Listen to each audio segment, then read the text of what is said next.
Good morning, everyone. Good morning, Ma.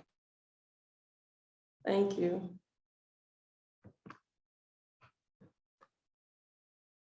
Okay, just to be sure you can hear me, I'm going to be sharing my screen right now. Oh, sorry. Okay.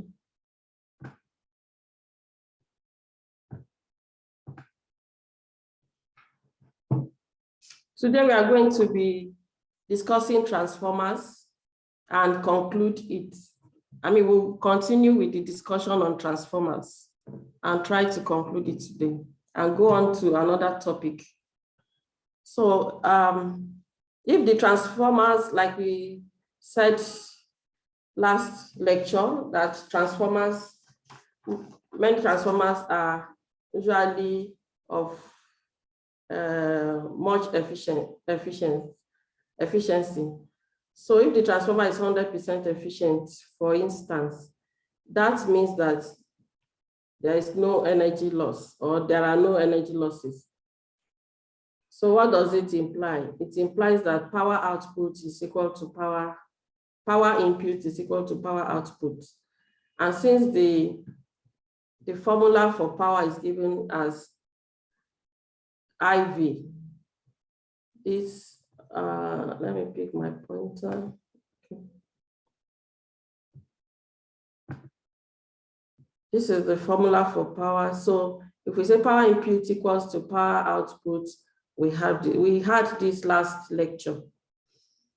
So in conclusion on that, we can say that although some energy is always lost, this equation here is a good approximation, as well as since a well-designed transformer will always have an efficiency greater than 95%. That means if there's energy loss at all, the energy loss will be less than 5%, thereabouts.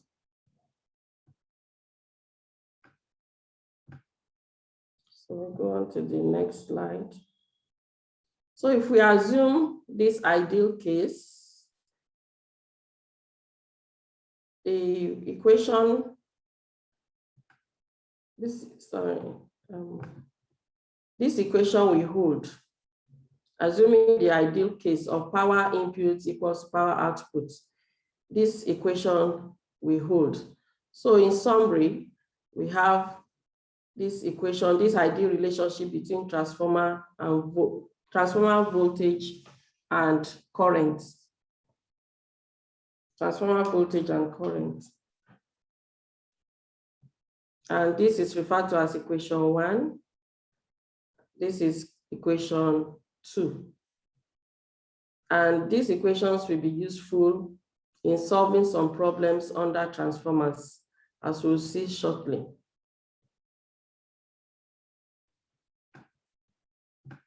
So going on to the next slide, sorry. There's a problem here to be solved. I want you to take some time to look at it.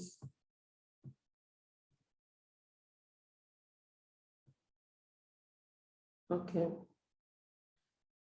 I hope everyone is seeing it.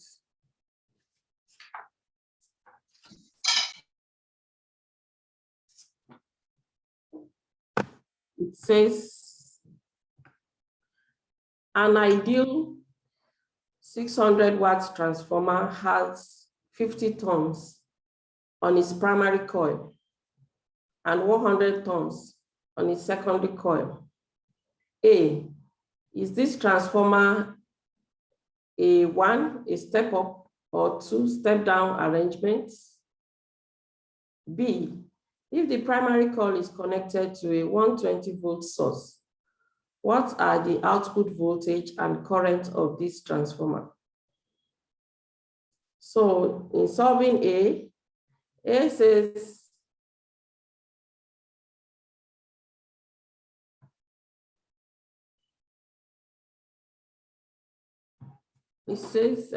okay. An ideal 600 watt transformer has 50 turns on its primary coil and 100 turns on its secondary coil. Is this transformer a step up or a step down arrangement? So the answer is in A here, conceptual reasoning. It says step up or step down refers to what happens to the voltage, not the current, because the voltage is proportional to the number of turns. So in this case, the secondary voltage is greater than the primary voltage. Thus, the correct answer is 1. It's a step-up transformer. Okay, it's a step-up transformer. Then in solving the B part of the question, that if the primary coil is connected to a 120 volt source, what are the output voltage and current of this transformer? So the output voltage can be determined from equation 1. And equation 1, we saw equation 1 earlier. If we go back to the slide before this one. Oops. This is equation 1. This is our equation 1. And this is our equation 2. And from the previous lectures, you know what what N represents, what V represents, what I represents. So I don't need to go over that again for a good student who has been following the classes. So that's the equation you need to use here.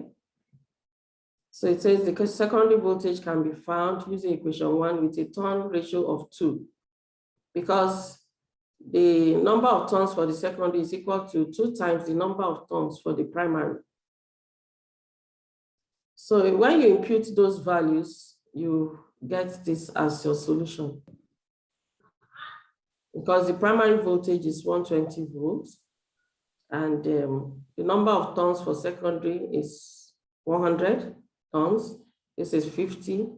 If you evaluate this, this is what you get as your answer.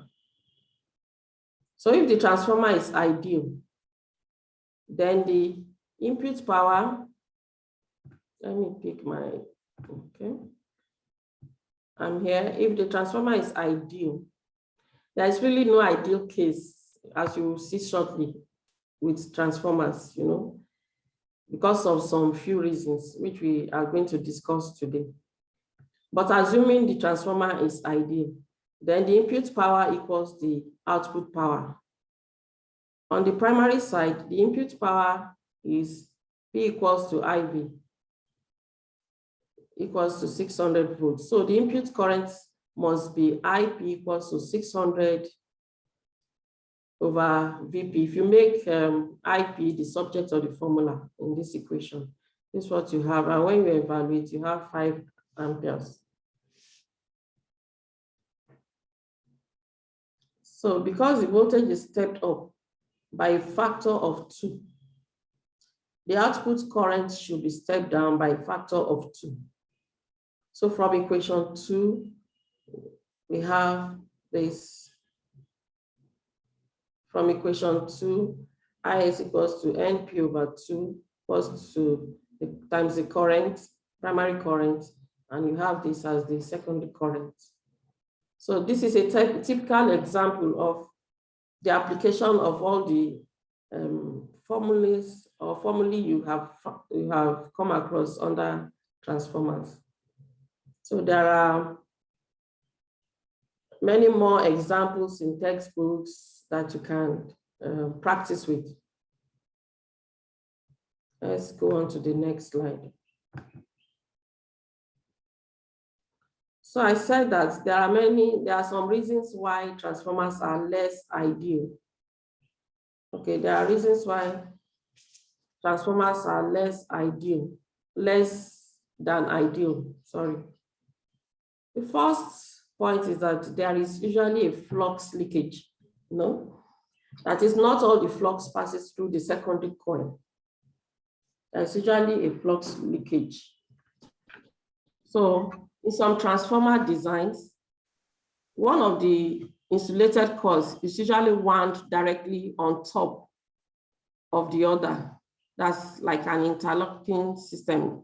Rather than having two separate coils, you have one directly on top of the other one. This configuration usually helps to minimize flux leakage while reducing the transformer size.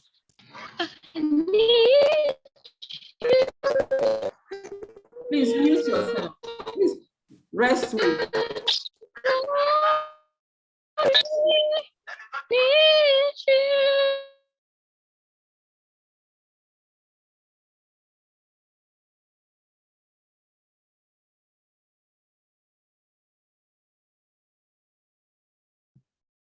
Thank you very much for that, Dr. Shakwande.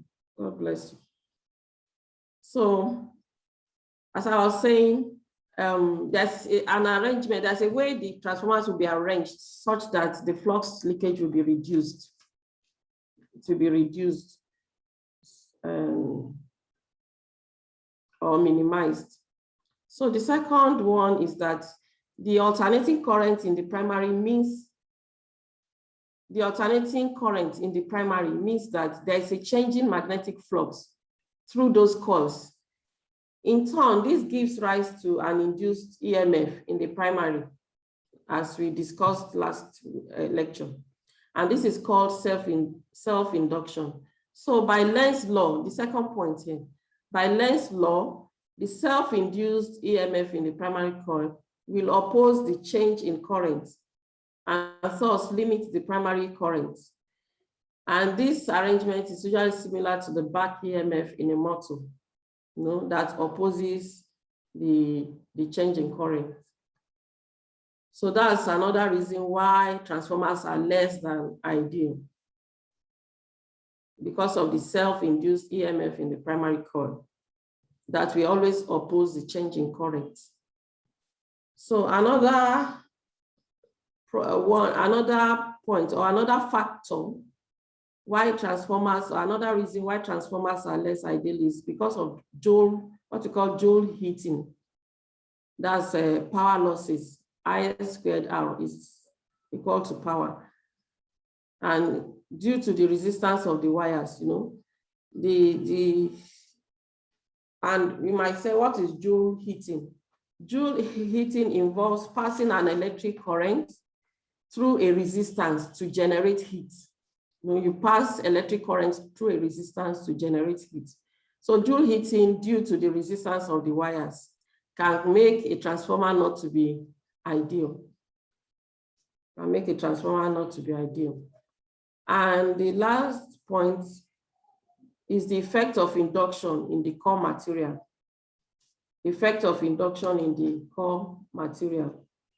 So to increase magnetic flux, the core is made of a highly permeable material, such as iron.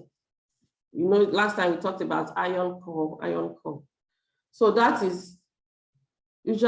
material is usually used in order to increase magnetic flux.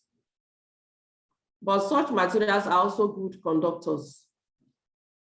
So the changing magnetic flux in the core induces EMFs there, which in turn creates what is called eddy currents in the core material.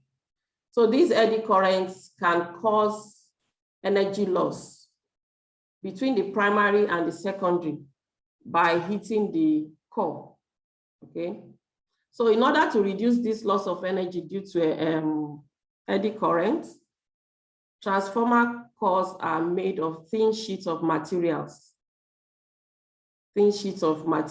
Like I said before, usually iron, laminated with an insulating glue between them. So all these four factors usually make a transformer to be less ideal. But not to worry, many transformers usually have very high efficiency, at least 95% efficiency, and that's good enough. So I think this brings us to the end of transformers. Yes. So the next topic we'll be considering today is resistance in an AC circuit. resistance in an AC circuit.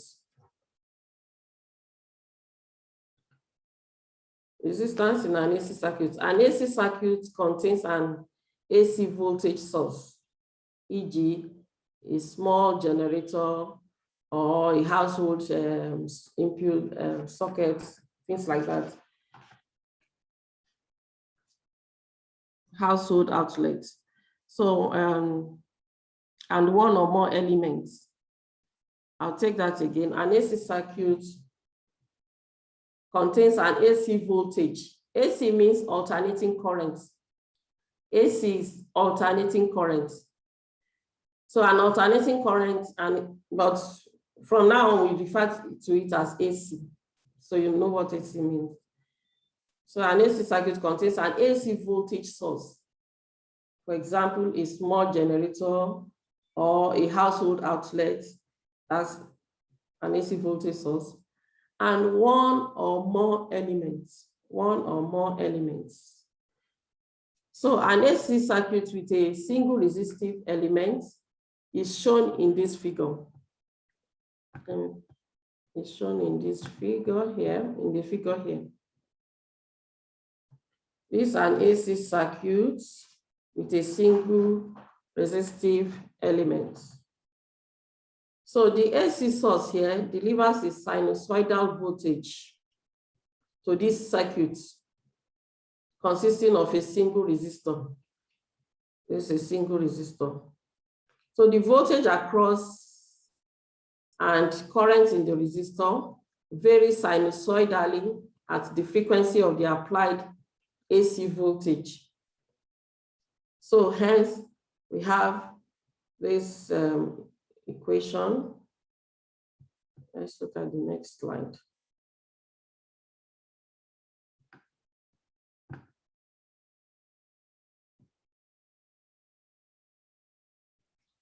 So because the voltage across and current in the resistor varies sinusoidally at the frequency of the applied AC voltage, this equation here applies. V equals to V naught sine omega t, which is equal to V naught sine 2 pi ft, where omega is the angular frequency of the voltage, usually in radians per second, and is related to its frequency f in hertz by omega equals to 2 pi f. I think we have mentioned this in this course before. So the voltage oscillates between plus V naught and minus V naught, as sine 2 pi f oscillates between plus or minus 1. And previous lecture, we said that that should be like theta equals to 90 degrees or 270 degrees. So the voltage V naught, called the peak or maximum voltage, represents the amplitude of the voltage oscillations. Represents the amplitude of the voltage oscillations. So we'll see. Let me try to change to the next slide with the, oh, okay, that's fine. I don't need to be picking the highlighter each time. So we are still continuing the AC current and power. I hope this is the next slide. Yes. Oh, okay. So under alternating conditions, the current through the resistor oscillates in direction and magnitude. So from Ohm's law, the AC current in the resistor as a function of time is given by this equation. Excuse me. It's given by the equation here. You remember your Ohm's law from secondary school physics. Remember your Ohm's law. So when you evaluate V equals to V naught sine 2 pi ft, and you substitute for V here, this is what you will have. So because V naught represents the peak voltage across the resistor, the expression in the parentheses, this expression in the parentheses represents the maximum current in the resistor. So this is representing the maximum current in the resistor. So this expression here can be rewritten as I equals to I naught sine 2 pi ft. In that case, I naught is equal to V naught over R, of course. So where the amplitude of the current is I naught equals to V naught over R, and it's called the peak or maximum current. Peak or maximum current. Going on to the next slide. This is a graphical representation of what we just discussed. So the voltage and currents are in phase.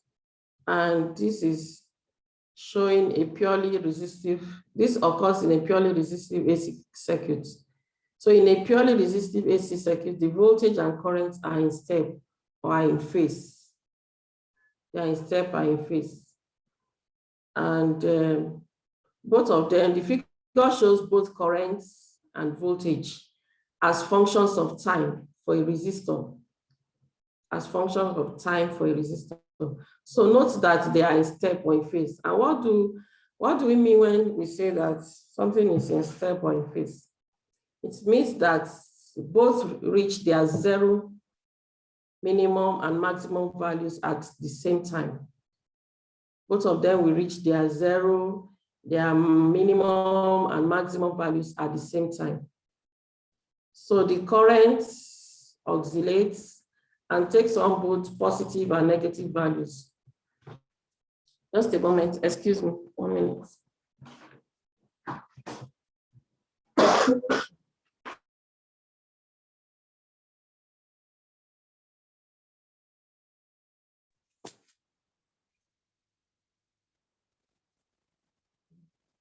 Want to disconnect it.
Sorry about that.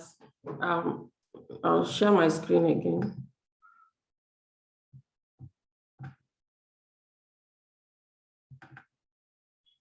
Okay.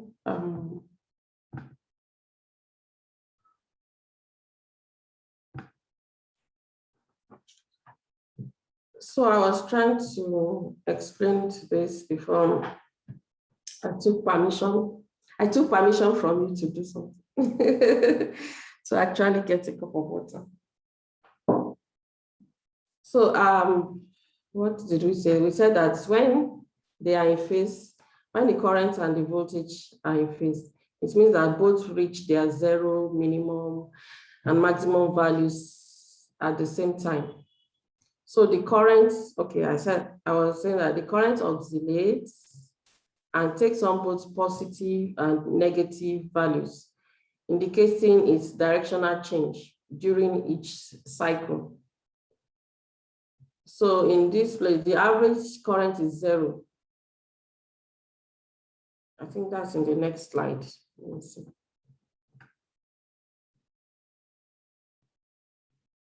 Oh, okay. So the average current is zero because the current spends equal time in both directions. Next slide. So mathematically, this is because the time average value of the sine function over one or more complete 360 cycles is zero. Okay. And using over bars to denote a time average value, as we can see, Sine theta equals to sine 2 pi left equals to 0. Similarly, cos theta magnitude, that's the average value of sine theta equals the average value of sine 2 pi lefty. This is called overbars. That's using overbars to denote a time averaged value. So when you see this kind of arrangement, overbar on top of a term, it simply denotes a time average value. That is a time averaged value. So though the average current is 0, this does not mean that there is no heat loss, there's no joule heating. I explained to you earlier what joule heating means. And I said that it involves passing an electric current through a resistance to generate heat. So this is because the dissipation of electrical energy in a resistor does not depend on the current's direction. So the instantaneous power as a function of time is obtained from the instantaneous current that we saw earlier. So this is P, the power equals to I squared R, and is equal to this. That's if you insert the arrangement we had earlier for I equals to I naught sine 2 pi ft. So if squaring it gives I naught squared sine squared 2 pi ft. Then, oh, sorry.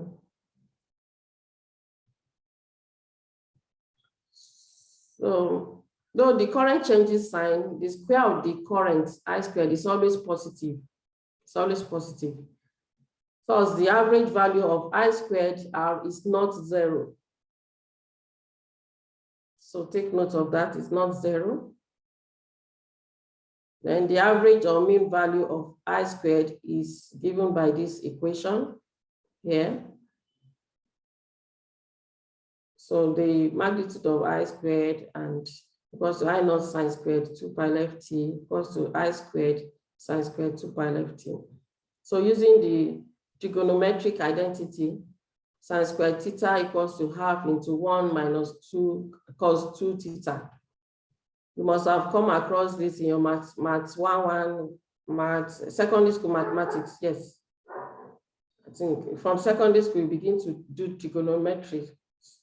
So I believe you have come across this severally in your mathematics. And from there, we can obtain the average value, time average value for sine theta, sine squared theta equals to this. If you look at it, it's still the same. Then because cos 2 theta is equal to 0, just as cos the time average value of cos theta equals to 0, it follows that sine squared theta equals to half. That's the time average value of sine squared theta equals to half. So from the previous expression for I squared, from this expression, we are saying now that sine squared theta equals to half. So if you put in this, if you make this half, so we get this expression, this value. Moses, please take off your video. Moses Samuel. Moses TJ Suni Samuel. So the average power is therefore given by this equation. Yeah. So this is the formula for the average power. Average power is given by this equation. So at the end, we are going to look at how this we can apply these formulas to solve real life problem. So still on AC current and power, it should be emphasized that AC power has the same form as DC power. Okay, it's the same formula and is valid at all times. So it is customary, however, to work with averaged power and a special kind of average current defined as follows. This is called IRMS equals to square root of I, average value of I squared and all that, which gives half of this, this is I naught over square root of 2. And when you evaluate this from your mathematics, what do they call it? I've forgotten that aspect of math that deals with it. But I'm sure you did this in secondary school. So when you evaluate square roots of 2 over 2, it gives 0.707. Then times this I naught. So let's call this equation 5 because we are going to apply it somewhere else. So IRMS, this IRMS is called the RMS current or effective current. Effective current or RMS current. Hence, RMS stands for root mean square, indicating the root square, the square root of the mean value of the square of the current. Indicating the square root of the mean value. The square root of the mean value as the square root of the mean value of the current, of the square of the square of the current, sorry. So the RMS current represents the value of a steady current, a steady DC current required to produce the same power as its AC current counterparts. So hence the name effective current. So that's why it's called effective current. So using I squared RMS, if you square this now, I squared is equal to I naught over square root of 2 all squared. This evaluating that gives us half I naught squared. So we can rewrite the average power as I squared RMS times R. So this is referred to as the time averaged power. Time averaged power.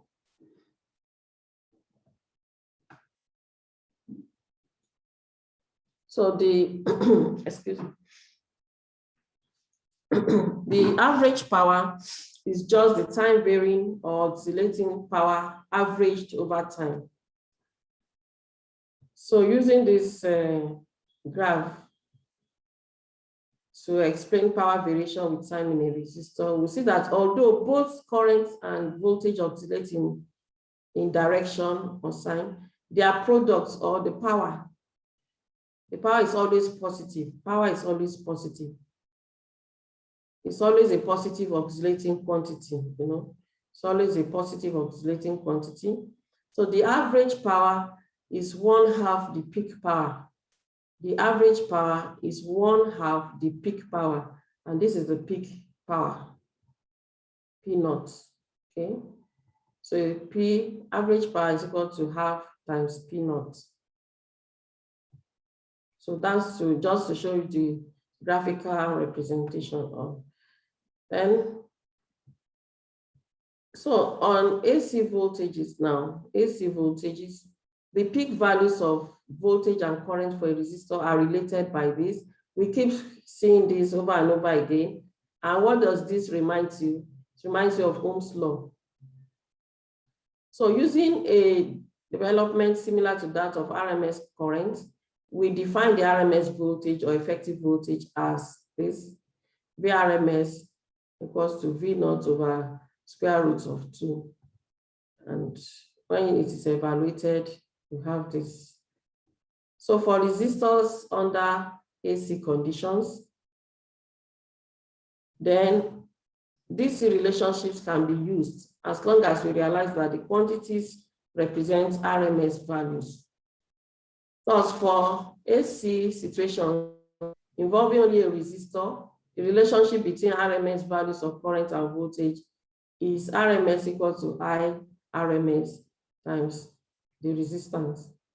So this is the voltage across a resistor. This formula gives you the voltage across a resistor. So if you are given a current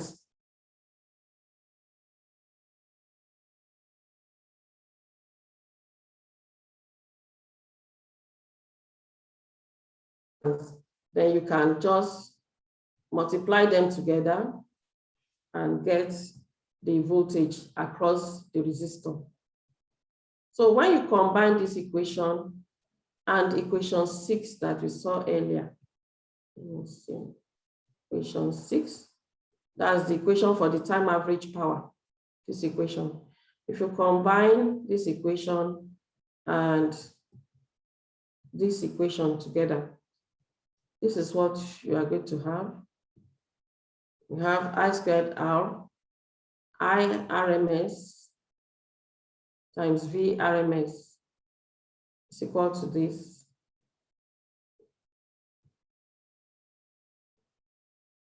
Okay, so if you make R the subject of the formula in this equation and insert it here, you have this equation. If you have your exercise book, notebook, you can work that out. So it's very simple. And we have this, you bring it in back, you bring that back. So this is AC power. This is alternating current power. It is customary to measure and specify RMS values when dealing with AC quantities. It is customary to measure and specify RMS values when dealing with alternating current quantities. For example, the household line voltage of 120 volts is really the RMS value of the voltage. It actually has a peak value of V naught equal to square root of 2 V RMS, which is given as this. If you evaluate this, you get 1.414 times the V RMS, 120 volts. So you have the peak value to be this. I hope we still have enough time. Just a minute. Okay, yeah, I have a lot of time. So this is a visual interpretation of peak and RMS values of current and voltages. Adeoye Fortune, thank you very much. Adeoye Fortune, thank you.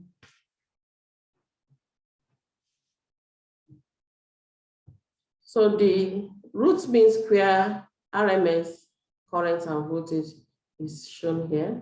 There's a current, there's a voltage.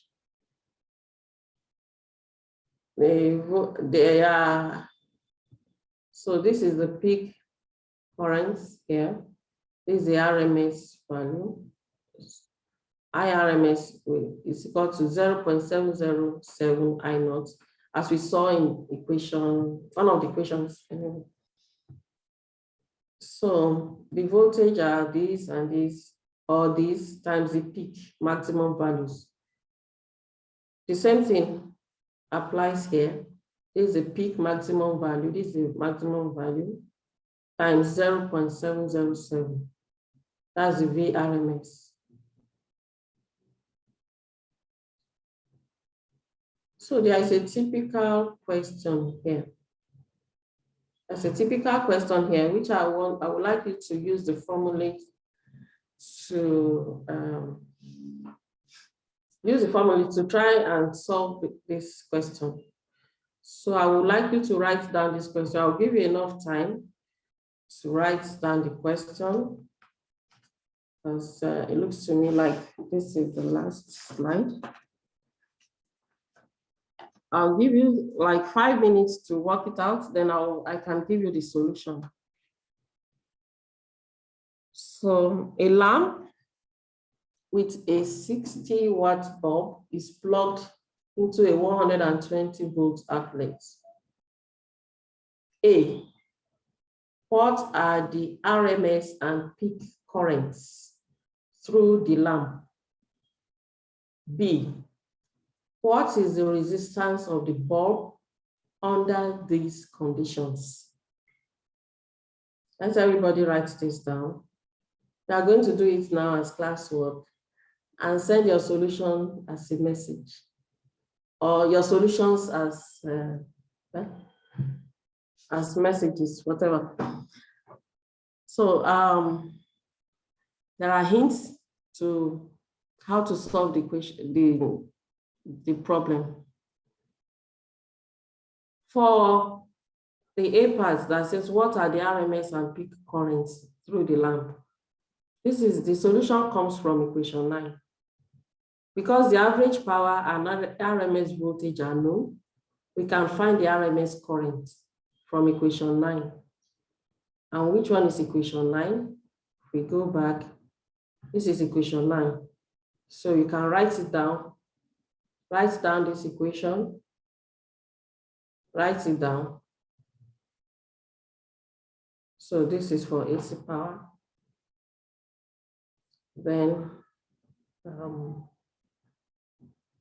from the RMS current, equation 5 can be used to calculate the peak current. So we go, let me show you equation 5. This is equation 5. IRMS equals to 0.707 I naught. So write this down. I'm telling you the formula, each of the formula you need to solve that problem. So write this down. IRMS is equal to this. You might just keep this. This is just to show you how we arrived at this, okay? That we did not just go from IRMS equal to this, and you'll be wondering, oh, where is 0.707 coming from? So that's why we have all this. So you can just write IRMS equal to this. Then what else do we need? Okay, equation 5.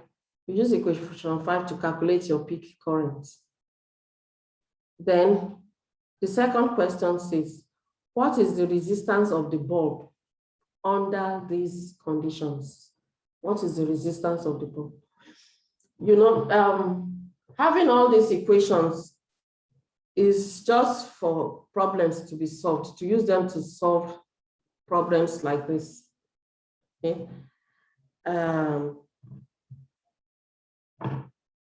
And that is the beauty of it, okay? For each question, there's a particular equation that we apply to it. So the resistance is found from equation 8.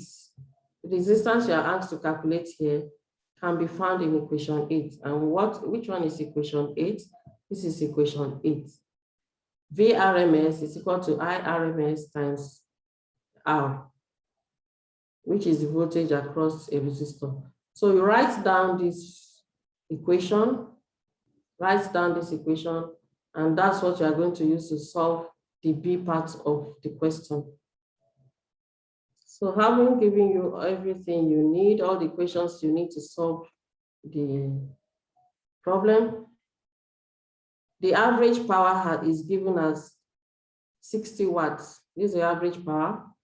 The RMS voltage has been given. So you have to find IRMS and I naught. That's the RMS and peak current. And you have to find the resistance of the bulb. And you have all the equations you need. So can you try this and submit it within this lecture period? If you submit it outside this lecture period, it will not be recognized. It will not be recognized. So I'm giving you like, this is 8:46. Let me give you, how many minutes? Some have already solved it. Before I give you the answer, I would like you to have the answers. And I would like to give you the answers in today's lectures. So if you submit, I'm timing you now, you have started. Let me give you 7 minutes. Okay, let's say 2 minutes, 6 minutes. 6 minutes to solve this problem. So after 6 minutes, if you send it as a message, it will not be recognized.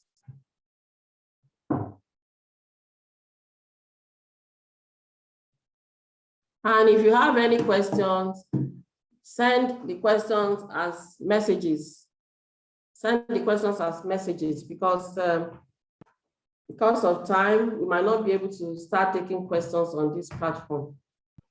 That's how I want mine to be done anyway. If you have any question, you send it as a message. Any reasonable question, any reasonable question. If your question is not reasonable, I'll trash it out. You go and read about it. This is supposed to be just a lecture. You are expected to go ahead and read more about whatever you are taught in class. That's why it's called lectures. But what we have succeeded in giving to you so far, and my colleague, Ogoluwa Mustafa, we don't want to see your face. Thank you. So what we have succeeded in teaching you. Okay. So you also do your part. Do your part, don't be lazy. Go study hard, read more. Thank God for internet. You can always check up things on internet nowadays. Gone are those days when we used to depend only on textbooks. You know, in our own time, there was no internet to check anything. We only depend on textbooks that we can find in the library and all that. So visit the libraries, study more, check whatever you don't understand on internet and all that. But if you still think you have reasonable questions, send it to me as a message and I'll look into it. So for now, I think 7 minutes is over. No. Okay, you have spent 2 minutes already. So you have 5 minutes more to drop your solutions on the platform. So you write A, you put the value, you put comma, you put another value for I naught. Or if you can type it, you say IRMS equals to so. If you don't put a correct unit, in physics, we deal very much with units. If there is no unit, when students used to write exams theoretically, nowadays we have MCQ, you shade and all that, the correct option. But those days it was not so.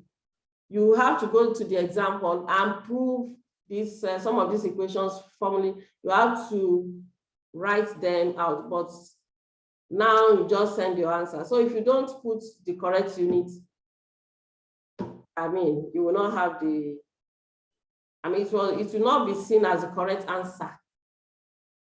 So make sure you put the right unit. If it is current, put the right unit. If it is resistance, put the right unit. It's very, very important in physics. So when it's time up, I'll give you the solution to each of them. Then we'll call it a day. So in 5 minutes, I started timing you 8:46. So you have 3 minutes more. After 3 minutes, I'll tell you what the solution to IRMS is. I'll tell you what I naught is, and I'll tell you what R is. So let me read. I'm still here, but let me take away, minimize this. When it's time up, I'll give you the solution. Then those that submitted so far, I'll check and wow. A lot of people are already submitting. Very good. Wow, I have good students. Wow, good. No, somebody is wrong. Your IRMS is wrong. And units, some people don't know the unit of resistance, so some people don't know the unit of resistance. Good. Very good. Wow. Thank you. I like the way you are dropping your solutions. That means you are following the class. That's very good. Good. Somebody sent only resistance. What of your I current and IRMS and I naught? Very good. Okay. Okay. So some of you are sending only one answer. They are sending only the answer for resistance, the B part. How about A? Okay, very good. IRMS, I not. Good. Wow, no, somebody has missed it. No. This person has missed it. Should I call your name?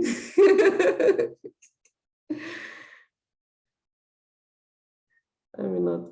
No. Some people are really doing something wrong. Some people are doing something wrong. Keep dropping your solutions. It's almost time. Let me check the time.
I think it's time up.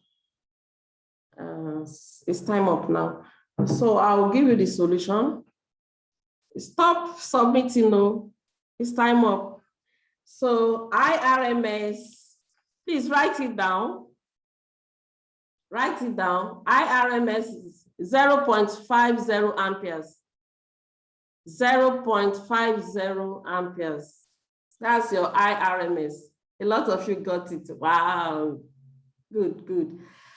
I naught is 0.71 amperes.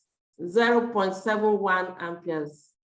And R, the resistance of the bulb, is 240 ohms. 240 ohms. A lot of you got it right. Good.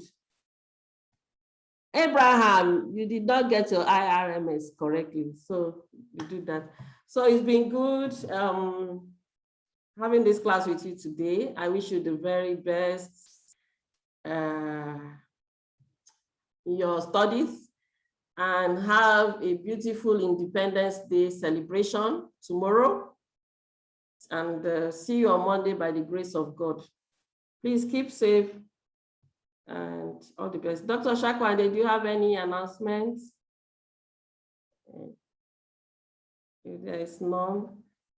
And concerning your CA test, some of you did not write their names.